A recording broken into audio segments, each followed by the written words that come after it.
galera, tudo bem? Eu tenho uma palavra de Deus para o seu coração. Se você ainda não segue o nosso canal, clique aqui, aperta no sininho, siga o nosso canal, dê um joinha, faça seus comentários no final e siga-nos nas redes sociais que está aqui no link do YouTube. Louvado seja o nome do Senhor.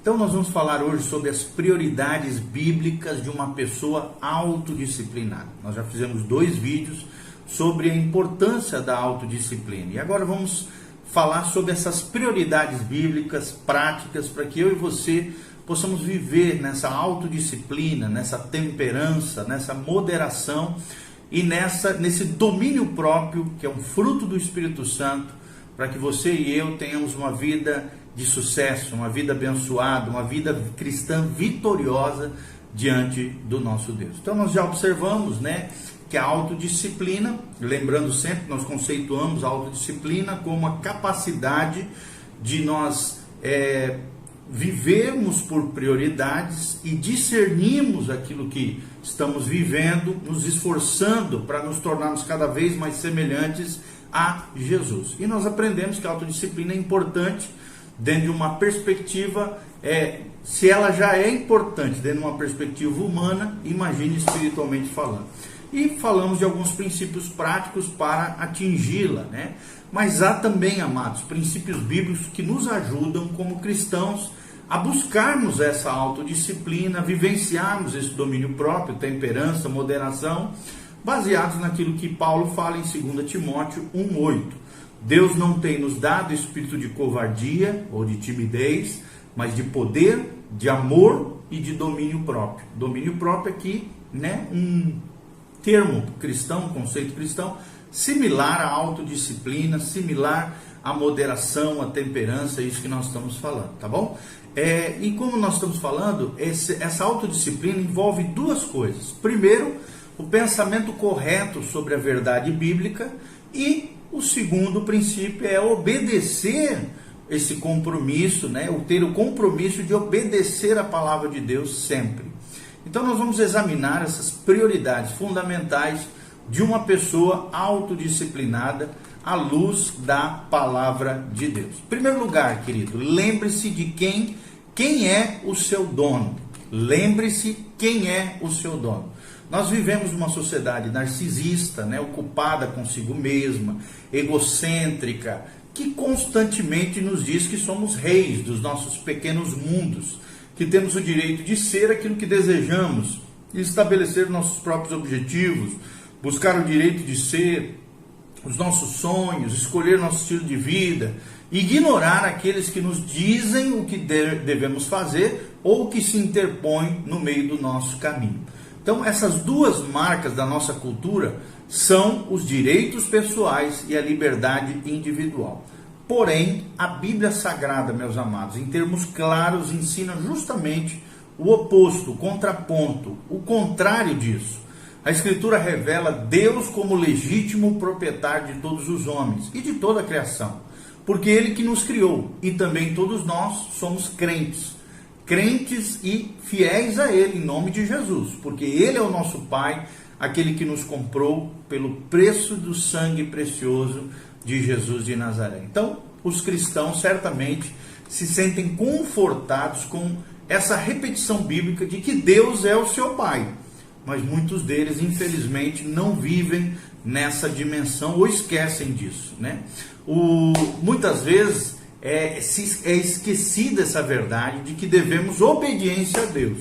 Os cristãos querem as bênçãos, mas não querem ter um compromisso com o doador das bênçãos, a fonte de todas as bênçãos, obedecer ao Deus abençoador. A passagem de 1 Pedro 1,14 exorta cada crente a serem filhos da obediência. Deixar de obedecer a Deus é roubar-lhe alguma coisa que é sua por direito, ou seja, é direito de Deus a obediência da nossa parte. Malaquias 1,6 diz assim: se eu sou pai, então Deus exigiu da rebelde e desobediente Israel, onde está a minha honra? Ele diz ao seu povo Israel, que estava na época se extraviando dos seus caminhos. Os crentes também, amados, pertencem a Deus, por quê? Porque Ele os comprou a um custo incalculável. a morte do seu filho amado Jesus de Nazaré. A Bíblia diz lá em 1 Coríntios 6,16: acaso não sabeis, Paulo disse aos Coríntios, que o vosso corpo é santuário do Espírito Santo, que está em vós, o qual tendes da parte de Deus, e que não sois de vós mesmos? É uma pergunta que Paulo fala, e você pode conferir também em 1 Coríntios 7,23. No versículo 20 aqui, o apóstolo acrescenta: porque fostes comprados por preço, agora, pois, glorificai a Deus no vosso corpo. Uma perguntinha para você: você tem glorificado a Deus com o seu corpo, com a sua língua, com seus olhos, com seu nariz, suas orelhas, suas mãos, todo o seu corpo tem glorificado a Deus? A palavra de Deus para nós é: glorificai a Deus no vosso corpo, porque nós somos santuário do Deus vivo. Pedro também conta com detalhes, que o apóstolo Pedro, o preço que Deus pagou para redimir os crentes, lá em 1 Pedro 1:18-19, ele diz: sabendo que não foi mediante coisas corruptíveis, como prata ou ouro, que vocês foram resgatados do vosso fútil procedimento, que vossos pais vos legaram, mas pelo precioso sangue, como de um cordeiro sem defeito e sem mácula, o sangue de Jesus. Lá em Atos 20:28, Paulo aqui descreve a igreja como aquela que ele, ou seja, Jesus, comprou com seu próprio sangue. Ao passo que quando Paulo escreve aos Gálatas, ele diz que Cristo nos resgatou da maldição da lei, fazendo-se ele próprio maldição em nosso lugar. Como diz Gálatas 3:13, porque está escrito: maldito todo aquele que for pendurado em um madeiro. Ou seja, o preço terrível que Deus pagou para redimir eu e você, nós os cristãos, os crentes, foi a morte sacrificial de Cristo na cruz do Calvário, onde ele se tornou maldição por nós. O Filho de Deus, sem pecado, levou os pecados dos crentes sobre si mesmo, é o que diz 2 Coríntios 5:21. Satisfazendo então plenamente as exigências da justiça de Deus, conforme Romanos 3:26, e apaziguando a sua ira santa contra o pecado, Romanos 3:25. Então, compreender que nós não somos donos de nós mesmos, mas que Deus é o seu justo proprietário e mestre. Tanto é que um dos nomes de Deus é Adonai, que significa o possuidor, o mestre, o criador, o possuidor das nossas vidas. Isso nos motiva, nós crentes, a nos tornarmos pessoas autodisciplinadas, governadas pelo Espírito Santo, moderadas, temperadas, com domínio próprio, porque os cristãos buscarão então a santidade quando entenderem o preço que Jesus Cristo pagou para redimi-los. Essa percepção estava no âmago da inabalável lealdade, dedicação e compromisso com Deus que o apóstolo Paulo tinha. Ele nunca superou a maravilha de Deus ter escolhido salvá-lo. Isso, atordoava ele, toda essa questão do chamado, do mistério, do chamamento, do apostolado que ele havia recebido de Deus. Um homem que selvagem e implacavelmente havia perseguido o povo de Deus, a igreja na sua época, mesmo no final da sua vida, muitos anos depois que Deus o salvou, lá na estrada de Damasco, ele exclamou: fiel é a palavra e digna de toda aceitação, que Cristo Jesus veio ao mundo para salvar os pecadores, dos quais eu sou o principal. E ele termina dizendo, 1 Timóteo 1:15-17, assim, ao Rei eterno, imortal, invisível, Deus único, honra e glória pelos séculos dos séculos. Amém. Ou seja, o reconhecimento aqui de Paulo, de todas as implicações da sua salvação, o levou a sacrificar o seu conforto, a sua saúde e, no fim, a sua vida, pelo que Deus havia feito por ele, porque Deus havia o redimido. Ao contrário de muitos cristãos, o nobre Paulo nunca esqueceu que no momento da sua salvação, ele se tornou um filho obediente, servo fiel de Deus. E você, tem sido um filho obediente? Tem sido um servo fiel de Deus?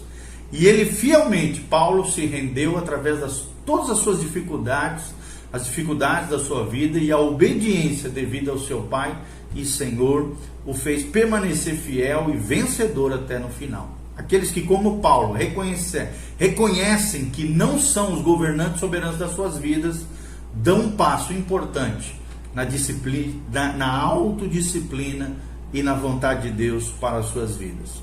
Segundo princípio que nós aprendemos, lembre-se da aliança da salvação. Vou repetir. Segundo princípio que nós aprendemos para praticarmos a autodisciplina é lembre-se da aliança da salvação. O que nós queremos dizer com isso? É uma verdade fundamental, amados, clara e inequivocadamente ensinada, ou seja, sem equívocos, ensinada em toda a Escritura, em toda a Palavra de Deus, que a salvação é uma obra inteiramente de Deus. Pecadores não regenerados, estando mortos em seus pecados, Efésios 2:1, são impotentes para salvar a si mesmos, Romanos 5:6. Se Deus não houvesse escolhido os crentes para a salvação antes da fundação do mundo, Efésios 1:4, 2 Tessalonicenses 2:13, se Ele não houvesse enviado Cristo Jesus para morrer pelos nossos pecados, Romanos 5:8-9, os regenerados, e nos regenerados mediante o poder do Espírito Santo, ninguém seria salvo. Toda a glória seja dada a eles, é o que nós aprendemos também em Tito 3:5. Há, porém, outro aspecto da salvação, a soberania divina. Não elimina a responsabilidade humana na salvação. Deus promete perdoar os pecadores arrependidos para derramar da sua graça sobre eles e levá-los para a sua glória. Mas os crentes também fazem uma promessa na salvação, de obedecer a Jesus Cristo como seu Senhor e seu Salvador. Essa promessa é um corolário inevitável para confessar e abandonar os nossos pecados. Todos os homens ou estão em rebelião contra Deus ou estão em submissão a Deus. Não há meio termo, não há uma terceira opção, não há saída, ou é um ou é outro. E a fé salvadora reconhece o pecado e inclui o arrependimento e reconhece o senhorio de Cristo, incluindo assim a submissão, ou seja, estar debaixo da missão de Cristo e do chamado à santificação por Ele. É verdade que a maioria das pessoas não entende que no momento da salvação, tudo que a submissão ao senhorio de Cristo acarreta, às vezes eles não fazem ideia, né? Mas elas ainda não têm uma compreensão da Escritura, ou um entendimento completo da vida cristã e de todos os seus desafios, mas sabem que na salvação se comprometem a seguir Jesus Cristo, e assim deve ser feito. Então, na sua primeira epístola, Pedro ensinou que o resultado da soberana eleição dos crentes pelo Pai e de sua regeneração pelo Espírito Santo é para a obediência e a aspersão do sangue de Jesus Cristo, 1 Pedro 1:2. Você pode conferir também no versículo 22. Ao contrário de alguns hoje, a Bíblia nunca faz diferença entre obediência e salvação. De fato, a obediência é usada como sinônimo para a salvação em diversas passagens das Escrituras. Atos 6:7, Romanos 1:5, Romanos 15:18, Romanos 16:26 e Hebreus 5:9 também usa essa obediência, uma palavra intercambiada, né? Intercalada com salvação. A salvação não é meramente um ato inicial de obediência, ela também resulta numa vida de obediência. Em Efésios 2:10, Paulo escreveu aos crentes como feitura dele, criados em Cristo Jesus, para as boas obras, as quais Deus de antemão preparou para que andássemos nelas. Ou seja, as boas obras são tão inseparáveis, ligadas à fé genuína, salvadora, que Tiago podia dizer o seguinte: porque assim como o corpo sem espírito é morto, assim também a fé sem obras é morta. Tiago 2:26. Ou seja, as boas obras naturalmente não nos salvam, mas são uma consequência inevitável, uma expressão externa da nossa salvação interna e diante do Senhor. Então, voltando lá, 1 Pedro 1:2, ele descreve, que os crentes como tendo sido aspergidos com o sangue de Jesus. Essa imagem aqui é extraída da afirmação da aliança mosaica de Êxodo 24. Depois de ouvir a leitura da aliança, os israelitas prometeram obedecer a ela. Está lá no versículo 7 do Êxodo 24. Moisés, então, aspergiu com o sangue do sacrifício para selar a parte deles na aliança, no versículo 8. Quando Pedro fala do sangue de Cristo sendo aspergido, derramado sobre os crentes, simbolicamente, é claro, não literal, ele retrata a parte deles na aliança da salvação. Ou seja, está se falando do quê? Da obediência a Deus. Um cristão, então, amados, autodisciplinado é aquele que lembra do voto que fez na salvação, de obedecer a Deus, esse crente tem a integridade para permanecer fiel ao compromisso com o Senhor.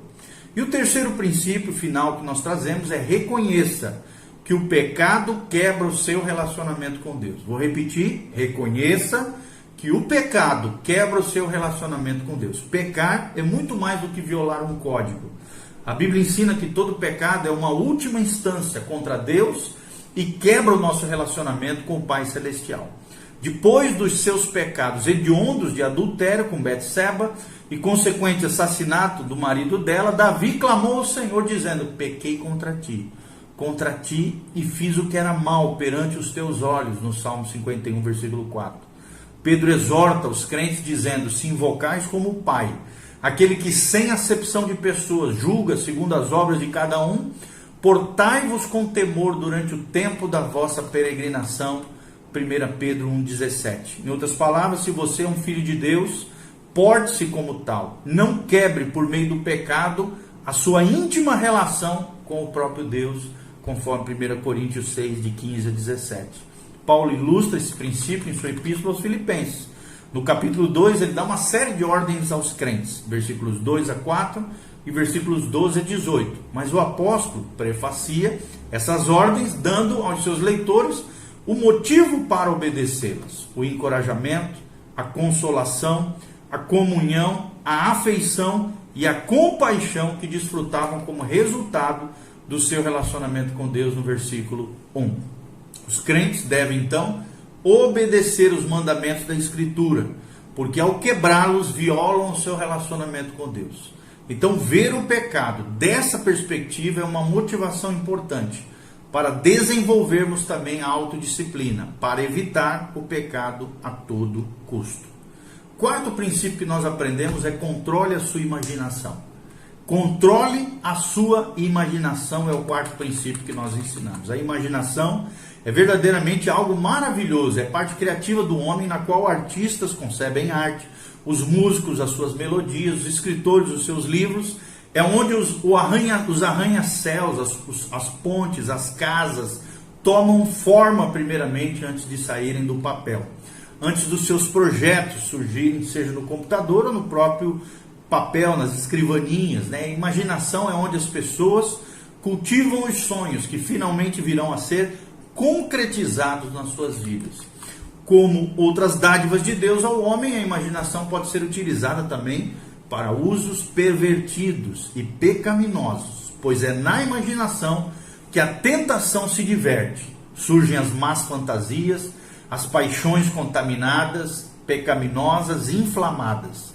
Para se tornar, eu e você, uma pessoa autodisciplinada, você deve aprender a controlar a sua imaginação. E é ali que deve ser travada a batalha mental contra o pecado. Tiago 1, de 14 a 15, expõe a origem do pecado, mostrando como é que ele progride, né, da tentação até um ato pecaminoso. A Bíblia diz assim: cada um é tentado pela sua própria cobiça, quando esta o atrai e o seduz. Então a cobiça, depois de haver concebido, dá a luz ao pecado. E o pecado, uma vez consumado, gera a morte. O problema do homem, amados, não está no ambiente. Embora vivemos num mundo caído e pecaminoso, que acaba expondo, né, tentações, a eu e você, a tentações o tempo todo. Mas o problema, amados, está dentro de nós, na nossa imaginação. Aí que as circunstâncias pecaminosas, situações, pensamentos, palavras, conceitos a que somos expostos são interiorizados. Preste atenção. No nosso coração, na nossa mente. A imaginação então se torna o lugar onde a tentação pode ser entretenida, fantasiada, desenvolvida e não controlada se nós não vigiarmos, produzindo então os atos pecaminosos. A imaginação encena os atos pecaminosos antes mesmo deles serem até cometidos. Você pode ver isso em Mateus 5, de 21 a 22, e Mateus 5, de 27 a 28. Jesus fala sobre isso. A imaginação é o lugar onde se ganha ou se perde a batalha contra o pecado. Dois pensamentos conflitantes lutam pelo controle da sua imaginação quando você é tentado. Um pensamento é que esse pecado trará prazer. Está lá em Hebreus 11, 25, menciona sobre isso. O outro é que esse pecado irá desonrar a Deus. E é aí que reside a batalha. Qual é o pensamento? Que aprisionará a sua imaginação, inflamará as emoções e moverá a sua vontade. Pensa um pouquinho sobre isso. Como é que podemos lutar contra o pecado que procura ganhar a nossa imaginação? O salmista nos traz a resposta. Ele diz no Salmo 119, 11: guardo no coração as tuas palavras para não pecar contra ti. Ou seja, ler a palavra, estudar a palavra, meditar na palavra. Josué 1,8 nos dá a chave para a vitória. Salmo 19, 14, Filipenses 4,8 nos fala sobre isso. Encher as nossas imaginações, a nossa mente com a palavra divina, dificultando então que as tentações pecaminosas sejam impregnadas, se instalem na nossa mente e no nosso coração. Essas são diretrizes para a batalha espiritual que a palavra de Deus nos dá, nos traça. Podemos preencher então as nossas mentes com as verdades bíblicas sólidas e conhecer a vitória sobre o pecado, ou então podemos permitir que as tentações pecaminosas às quais estamos constantemente expostos reúnem incontestáveis afrontas contra Deus na nossa imaginação. Isso nos levará a perdermos a batalha espiritual e as trágicas consequências do pecado virão. Então, entenda isso, entenda essa questão, seja uma pessoa disciplinada, dê atenção aos conselhos de Salomão, quando ele diz lá em Provérbios 4, 23, sobre tudo que se deve guardar, guarda o teu coração, porque dele procede as fontes da vida. Que Deus abençoe a sua vida, o seu coração, fique atento. Sede sóbrios, vigilantes, sempre abundantes na obra do Senhor, na vida em Cristo e cheios do Espírito Santo, em nome de Jesus. Amém e amém. Que Deus os abençoe. Louvado seja o nome do nosso Deus. Amém e amém.